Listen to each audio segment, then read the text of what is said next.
ভাইয়া যাবেন। আমি শুধু 2টা মিনিট আপনার সাথে কথা বলতে চাই ভাইয়া, প্লিজ। কি কথা বলবেন? আবার কি ফাইজলামি করবেন? ভাইয়া আমার মেজাজ ভালো না, আমি আর এইসব ফাইজলামি নিতে পারবো না। ভাইয়া আমি খুবই সরি ভাইয়া, আমি খুবই সরি। আমি জানি ভাইয়া আপনার সাথে আমি একটু বেশি বাড়াবাড়ি করে ফেলছি, এতটা ফাইজলামি করা আমার ঠিক হয়নি, কিন্তু কি করব বলেন, আমার তো বিয়ে হয়ে যাচ্ছে, আর কোনোদিন দেখা হবে কিনা, এই জন্য এই দিনগুলোকে মেমোরেবল করার জন্য এরকম করছি। আমি সরি ভাইয়া, আমি খুবই সরি, আচ্ছা, ঠিক আছে। আপনি আমাকে মাফ করুন। বুঝলাম আপনি কেন করেছেন। It's okay. No no no no ভাইয়া, নো, ইটস নট ওকে। আমি জানি ইটস নট ওকে, আপনি আমার উপর অনেক রেগে আছেন। শুনেন শুনেন, ওটা কান্নাকাটি করার কিছু না, আমি তো বললাম আমি বুঝেছি। It's না okay. না না, আমি জানি আপনি আমাকে ক্ষমা করেন না, আপনি আমার হাত ধরে বলেন আপনি আমাকে মাফ করে দিন। হাত ধরতে হবে কেন? হাত ধরতেই হবে ভাইয়া, হাত ধরে বললে আমি বিচার করবো, আমাকে মাফ করে দেন, আমার হাত ধরে বলেন মাফ করে দেন। আচ্ছা, মাফ করে দিলাম। সরি সরি ভাইয়া ভাইয়া ভাইয়া, লাস্টে আমার বিয়ে হয়ে যাচ্ছে, সো এই দিনগুলো আর আসবে না। আম সো সরি, আম সরি। বুঝলাম না, তোর না এখানে খুব ভালো লাগতেছিল, খুব খাতির পাইতেছিলি, খেদমত বন্ধ হয়ে গেছে, রিজেক্ট নাকি? ভাইয়া তুমি না আমার যত প্রশ্ন করবা না, আমি উত্তর দিতে গেলে আমার প্রচন্ড মেজাজ খারাপ হবে ভাই। আমি আমার মেজাজ ছাড়া খারাপটা করতে চাই না ভাইয়া। তোমার একটা রিকোয়েস্ট করি, আমার কথা একটু রাখো। কালকে চলো সকালে আমরা ঢাকায় ব্যাক করি। তুমি তো নিজেও যাইতে চেয়েছিলে, তখন আমি তোমার মানা করছি না, এখন আমি তোমার নিজ থেকে বলতেছি চলো ভাই কালকে সকালে চলে যাই। বিরক্ত লাগতেছে ভাই আমার।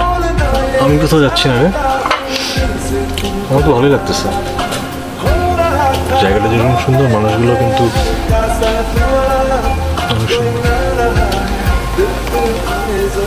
ভাইয়া এই ভাইয়া, পারলে তো সারা জীবন এখানেই থেকে যেতে মনে হচ্ছে। কি বলতেছো তুমি এগুলা?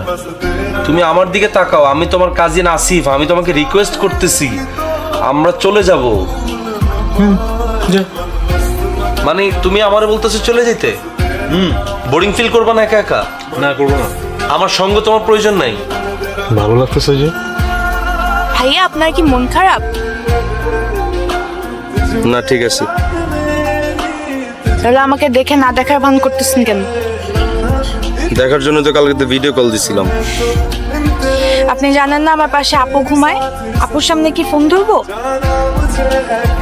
তো এটা আমাকে টেক্সট করে বলা যেত না যে আপু পাশে আছে, ভিডিও কলটা ধরা যাবে না? আমি তো আরো ভাবতেছি মেয়েটাকে আমাকে অ্যাভয়েড করতেছে। অ্যাভয়েড কেন করব? না অ্যাভয়েড করবো কেন সেটা তো বড় কথা না, কথা হচ্ছে আমি একটা মানুষকে ভিডিও কল দিতেছি, সে আমারটা বারবার কেটে দিচ্ছে, এটা তো আমার জন্য ইনসাল্টিং না? আমি অ্যাভয়েড করতেছিলাম না, এই যে আমি আপনার সামনে দাঁড়িয়ে আছি, না যত খুশি আমাকে দেখে, ঠিক আছে? বিয়ে খেতে এসে বিয়ের পাত্রীকে প্রপোজ করবো? তুই বুঝতেছিস কি বলতেছিস? কিন্তু ভাইয়া তুমি যে একটা মানুষকে পছন্দ করো সেটা তাকে না বলতে পারাটা কিন্তু একটা অন্যায়। এমনও তো হইতে পারো তোমার পছন্দের কথা নাজিবা আপুকে বলার সাথে সাথে সেও বলতে পারে আসলে আমিও আপনাকে পছন্দ করি, কিন্তু এটা বলতে পারতেছিলাম না, হইতে পারে না? ভাইয়া কি হয়েছে বলেন তো, আর্জেন্ট কিছু? এত রাতে এভাবে? আর্জেন্ট কিছু না, একটা গল্প বলতে ডাকলাম।